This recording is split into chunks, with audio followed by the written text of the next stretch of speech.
April 10th, 1941, 14th hour, the Libyan desert west of Tobruk. The desert wind howled, kicking up blinding clouds of fine reddish dust that stung the eyes and coated the back of the throat.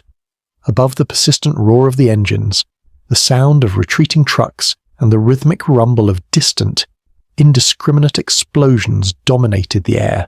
Sergeant Jack Bluey Thompson, a sharp-eyed radio operator with the Australian 9th Division, clung tightly to his vehicle as his convoy raced eastward toward the only sanctuary left in eastern Libya, the heavily fortified, but hastily occupied, port of Tobruk.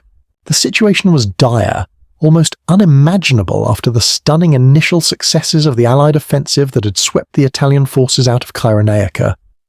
Field Marshal Erwin Rommel, the legendary Desert Fox, had arrived in North Africa, and with a speed and audacity that defied conventional military doctrine, he had driven the entire British-led forces into a chaotic, full-scale retreat. The promise of an easy victory for the Allies had evaporated in the face of the lightning-fast Africa Corps. Tobruk was never meant to be a permanent defensive position. It was a vital deep-water port, captured earlier from the demoralized Italians, and its defences consisted of a crescent-shaped line of hastily improved fortifications, anti-tank ditches, extensive minefields, and scattered concrete pillboxes, stretching approximately 30 miles around the port perimeter. Now, the Australian 9th Division, along with supporting elements from the British, Polish, and Indian forces, were rushing to occupy this line. They were racing the German Panzers to the sanctuary of the perimeter, a desperate gamble to avoid total encirclement and annihilation in the open desert. As Bluey's truck finally entered the outer defences, the brutal reality of their position set in. The perimeter was a harsh, unforgiving circle of defence carved out of the rocky desert floor. To the west, the relentless German panzers and mechanised units were closing the net with terrifying speed. To the north, the vast expanse of the Mediterranean offered only a precarious supply route, or a watery grave, and to the south and east, the endless, burning desert completed the encirclement. They were not merely defending a port, they were trapped inside a rudimentary, circular fortress. The moment the German forces completed the encirclement on April 11th, Rommel's powerful propaganda machine went into full effect. The message, meticulously crafted to cause maximum psychological damage, was broadcast over Axis radio and dropped by leaflet across the perimeter by German aircraft. The message was one of brutal mockery and assured imminent victory. They referred to the Australian and Allied defenders, already forced to live and fight underground in their primitive desert defences, as the Ratten von Tobruk, the Rats of Tobruk. The taunt was specific, calculated, and profoundly cruel. Rommel intended to demoralise the defenders, painting them as weak, scurrying animals caught in a simple cage, awaiting the inevitable capture by the superior, chivalrous Axis forces. The German command, brimming with confidence from their rapid advance, anticipated that the garrison, exhausted by the retreat and facing the intimidating reputation of the Desert Fox, would crumble within days, certainly no more than a week. The port and its vital supplies were already mentally accounted for in Rommel's ambitious timetable for the final push into Egypt and the Suez Canal. But the German propaganda failed spectacularly, becoming one of Rommel's key psychological miscalculations of the entire campaign. The Australian soldiers, known throughout the Commonwealth forces for their fierce independence, ingenuity, and dark, cynical humour, did not feel demoralised. Instead, they took the insult and defiantly turned it into a badge of honour. The nickname stuck, but the meaning inverted. They were not rats caught in a trap. They were resourceful, stubborn, and dangerous creatures who would fight fiercely and unexpectedly from the shadows of their desert burrows. The phrase "Rats of Tobruk" became a rallying cry, a potent symbol of their refusal to break. Sergeant Thompson and his comrades laughed bitterly at the leaflets, using them to light their cigarettes. "Rats, are we?" Bluey muttered, wiping the dust from his eyes. "Well, let's see how Rommel likes sharing his cheese with us." This defiant humour was the psychological foundation of their defence. The siege had begun, plunging the garrison into a relentless war of nerves and firepower. The Australians were cut off, reliant on the desperate nighttime runs of the Royal Navy and the Merchant Marines, known as the Tobruk Ferry Service, to resupply them by running a gauntlet of Axis air and sea attacks. The initial fighting was immediate and brutally intense. Rommel, convinced the position was weak and the defenders were panicked, launched large-scale probing attacks with his Panzers.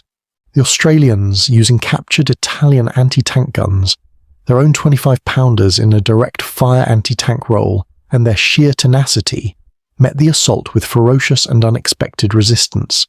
Tank after tank was knocked out, leaving burning hulks on the perimeter wire. The siege was not going to be a quick cleanup. It was going to be a long, grinding war of attrition, fought under the merciless Libyan sun by a garrison who had proudly embraced their new, defiant identity as the Rats of Tobruk. Their resistance immediately threw Rommel's carefully planned schedule into disarray, forcing him to dedicate resources and time to reducing the port, a task he'd hoped to delegate to the less motivated Italian units. The Australians were not merely defending a port, they were sabotaging the entire Axis campaign in North Africa. April 11th, May 1941, the outer perimeter of Tobruk, Libya. With the retreat complete and the perimeter sealed, the Rats of Tobruk were given an immediate, brutal test of their defiance. Field Marshal Rommel was a master of the blitzkrieg, lightning war, a doctrine based on speed, maneuver, and overwhelming psychological assault. He had no time for protracted sieges. Convinced that the Tobruk garrison was demoralized and poorly prepared, he ordered immediate, heavy probing attacks, determined to breach the perimeter before the Allies could settle in. The defences the Australians inherited were fundamentally flawed. Built by the Italians, they consisted of isolated concrete emplacements that had never been tested by modern, mechanized warfare. Rommel's Panzers were expected to roll over them with ease, but the Australians, specifically the engineers and infantry of the 9th Division, were masters of desert improvisation. They understood that in the desert, defence was not about concrete, it was about deception and mobility. They set to work immediately, turning the flawed Italian perimeter into a lethal, flexible fortress. Their first priority was the anti-tank defence. The existing anti-tank ditches were inadequate. The Australian engineers deepened them, placed thousands of newly laid minefields using both British and captured Italian mines, and meticulously sighted their limited supply of anti-tank guns. Crucially, they adopted a brilliant tactic. They used the port's anti-aircraft searchlights to illuminate the desert at night, blinding attacking tank crews and providing perfect silhouettes for the gunners. The ingenious adaptation extended to their daily lives. The label Rats proved apt. The soldiers dug vast, complex networks of deep burrows and trenches, creating underground command posts, sleeping quarters, and medical stations. These subterranean lives protected them from the constant shelling and the relentless, suffocating heat of the desert sun. They became specialists in surviving in their defensive holes, constantly repairing the trenches and expanding their hidden world. Rommel launched his first major, large-scale assault on April 14th. The attack was spearheaded by the German 5th Light Division, aiming to cut the Tobruk pocket in half. The Panzers, driving forward with characteristic German confidence, expected a quick breakthrough. They were met, instead, by a coordinated firestorm. The Australian artillery, primarily the 25-pounder guns, fired with devastating accuracy. They had pre-registered every yard of the open desert outside the perimeter, turning the approaches into a literal death zone. The German tanks that survived the artillery barrage were then funneled directly into the meticulously laid anti-tank traps and minefields. The German tankers were stunned. They were not fighting demoralized remnants. They were fighting a determined, ingenious enemy who had fortified their position with deadly efficiency. The assault was repulsed with heavy losses to the German armour, forcing them to withdraw. Rommel was furious. He had underestimated the tenacity of the Australian soldier and the dedication of their engineering corps. The siege quickly settled into a routine of brutal, small-scale warfare. The Australians did not simply defend. They adopted a policy of aggressive patrolling. Every night, small, highly trained groups of soldiers would slip out of the perimeter wire and into the darkness, conducting raids on Axis positions. These patrols, often referred to as jock columns, would raid Axis motor transport, capture prisoners for intelligence, and sabotage equipment, always returning before dawn. This aggressive strategy had two crucial effects. Physically, it forced the Axis to keep their entire siege force on constant high alert, draining their morale and resources. Psychologically, it reinforced the Rats image, an enemy who was never still, constantly nipping at the edges of the perimeter, turning the hunter, Rommel, into the hunted, the Axis siege force. The failure of Rommel's initial blitzkrieg attacks forced him to divert substantial resources, German and Italian infantry, heavy artillery, and critical fuel, to the siege. These were resources he urgently needed for his main drive into Egypt.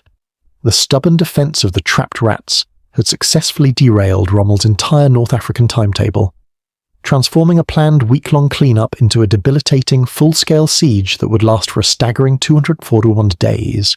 The port of Tobruk, now a true desert fortress, had become a massive thorn in the side of the desert fox. August 1941, the entrenchments of the Australian 9th Division, Tobruk. As the initial violent German assaults failed, the Siege of Tobruk settled into a grim, protracted war of attrition. The summer of 1941 brought with it conditions that were almost as hostile as the enemy. Temperatures soared, water was rationed, and the oppressive heat made every task, from repairing wire to standing watch, an exhausting ordeal. This was the environment where the rats of Tobruk perfected their defiant underground existence. Life for the garrison became entirely subterranean. The desert surface was deadly, subjected to continuous shelling and daily aerial attacks by the Luftwaffe and the Regia Aeronautica. The soldiers lived, ate, and slept in their intricate networks of dugouts and burrows, emerging only to fight, scavenge, or maintain the perimeter. They became masters of camouflage and hidden movement, learning to navigate their defences with the same stealth and resourcefulness that Rommel's propaganda had mocked. The moniker rats became literally true, reflecting their ability to survive and strike from the arid earth. The most critical and perilous lifeline to the besieged garrison was the sea, cut off from all land-based supply. The defenders relied entirely on the Tobruk ferry service, the daring night runs undertaken by the Royal Navy destroyers and Australian merchant marines. These vessels would race the approximately 600 miles from Alexandria, running a terrifying gauntlet of Axis aircraft, minefields, and U-boats. Every tin of bully beef, every round of ammunition, and every drop of fresh water delivered required a calculated act of high courage from the sailors.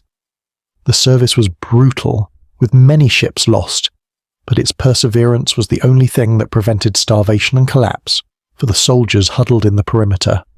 The sight of the supply ships unloading in the darkness was a nightly reaffirmation that they had not been forgotten. The ferry service was the heart-pumping lifeblood into the isolated desert fortress. On the ground, the Australian strategy shifted from static defence to relentless aggressive patrolling. The Australian 9th Division, often partnered with Polish and British troops, dominated the no-man's land between the lines under the cover of darkness. These small patrols were not defensive. They were designed to inflict maximum psychological and physical damage on the Axis siege troops, armed with bayonets, knives, and limited explosives. The rats would slip through the minefields and into the forward positions of the Italian and German lines. They raided enemy outposts, captured prisoners for vital intelligence, cut communication lines, and destroyed anti-tank guns.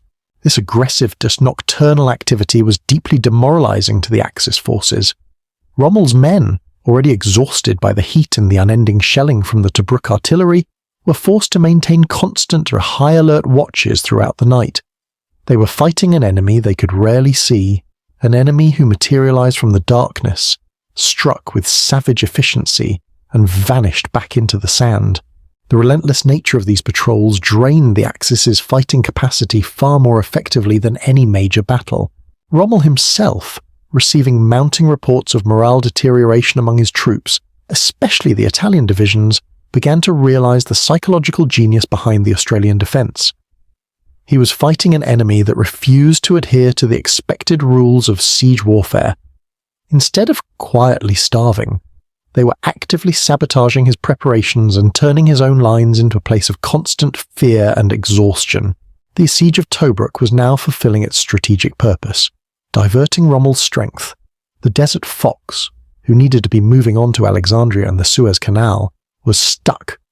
He was forced to commit a significant percentage of his most valuable resources, German panzers, elite infantry, and crucially, time, to holding the line against a garrison he had initially dismissed as trapped rats. By mid-August, The siege had lasted over 4 months. The defenders were tired, hungry, and perpetually under fire, but they remained unbroken. Their stubborn, rat-like resilience had successfully disrupted the Axis timetable in North Africa, forcing Rommel to face the humiliating truth. The fate of his entire campaign was being sabotaged by the tenacity of the Australian soldier. September 1941 and beyond, the headquarters of the Afrika Korps, North Africa.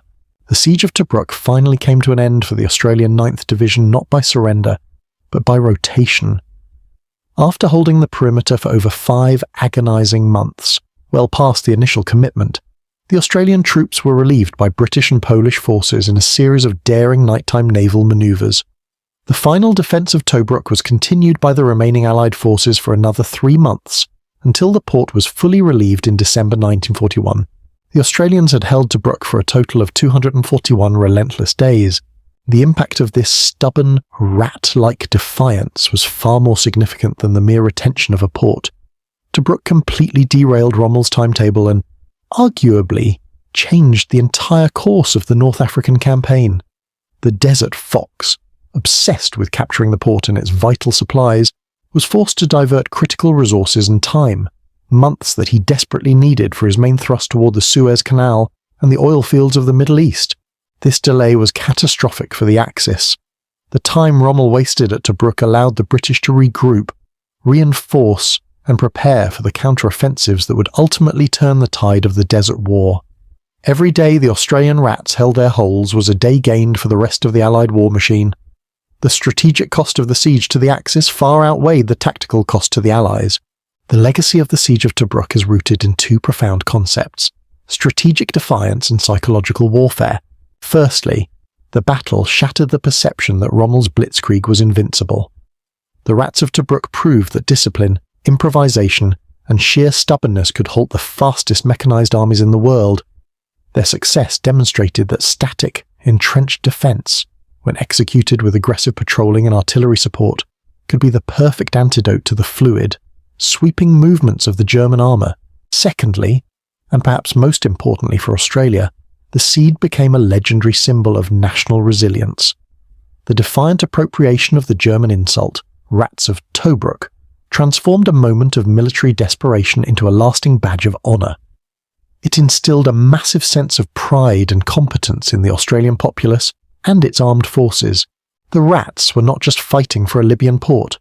They were fighting for the very spirit of Australian independence, proving that they could stand firm against the most formidable soldiers on Earth. The story of the Rats of Tobruk, the Australian 9th Division, alongside their British, Polish, and Indian comrades, remains one of the most powerful narratives of endurance in jubiläiskiertu. They survived the summer heat, the constant shelling, the lack of water, and the terror of nightly raids, all while effectively sabotaging the largest Axis campaign outside the Eastern Front. Their subterranean world and their desperate reliance on the Tobruk ferry service highlight the immense courage required to survive when completely cut off. The stubborn defence, initially a military necessity, became a strategic masterstroke, proving that even a small besieged force could exert immense pressure on an entire enemy campaign. The men who burrowed into the sand and held the perimeter against Rommel's Panzers were the true saboteurs of the Desert Fox's ambition. If the sheer defiance and resilience of the Rats of Tobruk moved you, and you want to learn more about the legendary courage of the Australian forces in the face of overwhelming odds, please hit that subscribe button now. Your support helps us uncover more pivotal, untold moments in military history and the enduring Anzac legacy. The lessons learned at Tobruk about logistics, desert survival, and counter-mobility became foundational to the 8th Army's later successes, including the final defeat of Rommel at El Alamein. The defence proved that the Australian soldier was not only a capable desert fighter, but a critical component of the Allied strategy. The legacy lives on in the respect accorded to the veterans, the men who embraced the taunt of their enemy and turned it into the ultimate military compliment. They were the trapped rats who gnawed holes in the foundations of the mighty Afrika Korps. Which act of defiance at Tobruk, the Australian engineers using searchlights to blind Panzers, or the night patrols raiding Rommel's lines, do you believe was the most crucial factor in frustrating the German timetable? Share your historical analysis and insights in the comments below.